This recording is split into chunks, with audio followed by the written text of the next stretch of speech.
안녕하세요. 재미있는 심리 이야기, 끊을 수 없는 인연, 가족에 대한 이야기를 함께하는 이창욱입니다. 세대 간의 갈등 상황에 대해서 제가 이번에 말씀을 드릴 텐데요. 세대 간의 갈등이라 해서 그게 뭐 어려운 게 아니라 여러분이 흔히 집안에서 겪고 있는 상황일 수가 있어요. 그러니까 뭐 우리 아이들하고 문제라든지 남편하고 문제라든지 이런 작은 갈등들을 어떻게 하면 풀어갈 수 있는지 의외로 풀 수 있는 팁들은 굉장히 단순하거든요. 그래서 어떻게 하면 정말 행복한, 화목한 가정을 이룰 수 있는지 한번 알아보도록 하겠습니다. 여러분 TV 많이 보시죠? 텔레비전 많이 보시는데 요즘 정말 시청률이 높아지고 있는 드라마들은 공통점을 가지고 있죠. 이런 이제 소위 막장이라는 키워드를 쓰는데요. 되게 뭐 사회적으로 있을 수 없을 것 같은 되게 막 이런 불륜의 이야기라든지 말도 안 되는 출생의 비밀 이런 얘기들이 많이 일어나죠. 근데 실제로 생각해 보면은 그 뭐 있을 수 있는 이야기 아니면 실제로 있는 이야기죠. 우리 주위에 뭐 태어나서 아이가 바뀌는 경우도 실제로 뭐 있었기도 한다고 그러고 그러니까 이런 얘기들이 많은데 뭐 드라마가 좀 비판을 받거나 드라마가 좀 말이 안 되는 이유는 그런 여러 가지 이제 막장 요소들이 있는데 특히 막장 드라마는 그 여러 가지 요소들이 한 집안, 한 사람한테 거기에 몰아서 일어나니까 이게 좀 문제가 되고 좀 우리는 그걸 보고 웃기도 하고 좀 찌푸리기도 하는데 그런 중독성 때문에 막장 드라마를 많이 보죠. 근데 그게 요소 하나하나 떼놓고 보면은 그게 모두 진짜 현실이라는 거. 우리 실생활에서 어디든지 좀 볼 수 있다는 거. 그래서 우리가 드라마만 보고 막장이야 막 이러면서 중독성 때문에 보긴 하지만 그게 현실에 어느 정도 반영이 되니까 보는 의미도 있거든요. 근데 이런 내용을 보면은 되게 가족들끼리 굉장히 싸우는 경우가 많죠. 그러니까 드라마 상에서 소리 지르는 케이스가 굉장히 많아요. 소리 지르고 삿대질하고 화내고 뭐 집어 던지고 그러니까 드라마의 대부분이 이걸 차지해서 개인적으로는 이 드라마를 그닥 좋아하진 않는데 이게 우리 가정에서도 크게 다르지가 않아요. 실제로 한번 생각을 해보시면 그럴 거예요. 우리 가족들이 흔히 얘기할 때 어떤 얘기를 하나요?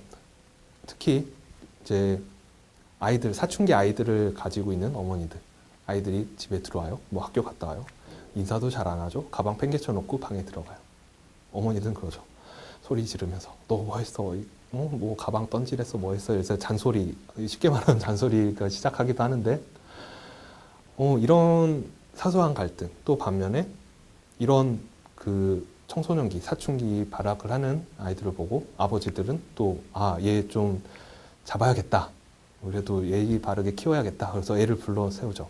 불러놓고 뭐 누가 이러라 그랬어. 너 누구 닮아서 이래. 뭐 이런 얘기를 많이 하시죠.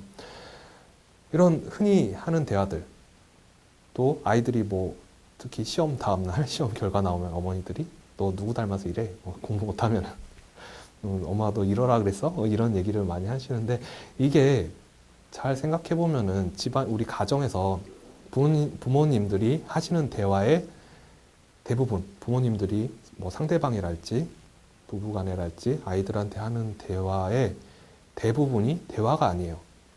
그러니까 대화라고 하면은 의사소통이잖아요. 말을 주고 받는 거예요. 내가 할 내용이 이쪽으로 전달되고 저 내용을 내가 받아서 상호 조화가 이루어지는 과정 자체를 대화라고 그러거든요. 이렇게 말하니까 어렵죠. 그러니까 대화는 서로 말이 통해야 될 대화예요. 근데 지금 많은 가정에서는 대화가 아니라 지시, 명령, 훈계만 하고 있어요. 서로. 아이한테 뿐만 아니라 부부간에도 서로. 지시하고 명령만 해요. 대화를 하려 하지 않아요. 그 누구도. 그러니까 정말 쉬운 말로 하면은 들을 생각은 없고 말만 하는 거예요. 서로.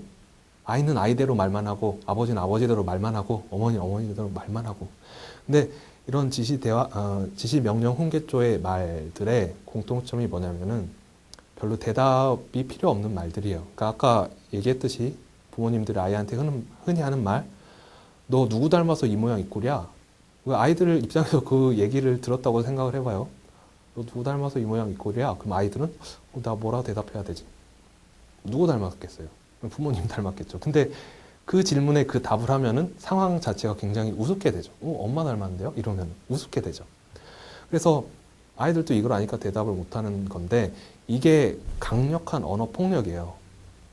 그러니까 부모님들은 서로 자기도 모른 채 아이들한테 아니면 서로 상대방한테 이 언어적인 폭력을 가하고 있는 거라고. 뭐 내가 이거 치우랬지, 뭐 양말 뒤집어 벗지 말랬지, 왜 이랬어? 막 이런 것도 정말 사소한 그냥 잔소리일 수도 있는데 떼어놓고 그것만 보면은 언어 폭력이라는 거죠. 그래서 지금 가정에서 정말 많은 폭력들이 이루어지고 있어요. 그래서 뭐 청소년 문제뿐만 아니라 가정 불화 문제도 왜 그러죠? 우리 부부싸움도 그러고 되게 사소한 걸로 싸운다고.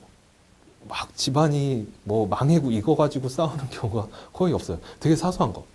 뭐 양말 뒤집어서 안 벗었다. 이것 때문에 싸우고. 신발 가지런히 안 벗어놨다. 이것 때문에 싸우고. 무슨 반찬을 잘 안 먹는다. 이거 가지고 싸우죠. 그것 갖고는 안 싸우는데 그거 갖고 이제 서로 상대방 뭐 인격을 모독하는 말들, 뭐 상대방 부모를 욕하는 말들, 너네 집에선 이렇게 배웠니? 막 이러면서 이제 사건이 뻥뻥뻥 커지죠. 뭐 과거 예전에는 뭐 어땠는데 이런 것까지 막 구구절절히 끄집어내서 커지는데 그게 다 폭력이라는 거. 그러니까 우리가 막 주먹으로 때리고 이것만 폭력으로 생각하는데 실제로 이 육체적인 폭력보다 사람을 더 멍들고 상처받게 하고 가슴을 찢는 거는 언어 폭력이에요. 이 혀. 말 한마디로 천냥빚을 갚는다는 게 정말 사실이거든요.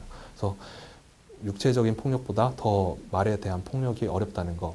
그러면은 이런 상황에서 어떻게 하면은 더 화목한, 바른 대화, 화목한 가정을 만들 수 있을까요? 이 포인트는 의외로 간단해요. 저는 키워드를 먼저 딱 2개를 말씀드릴게요.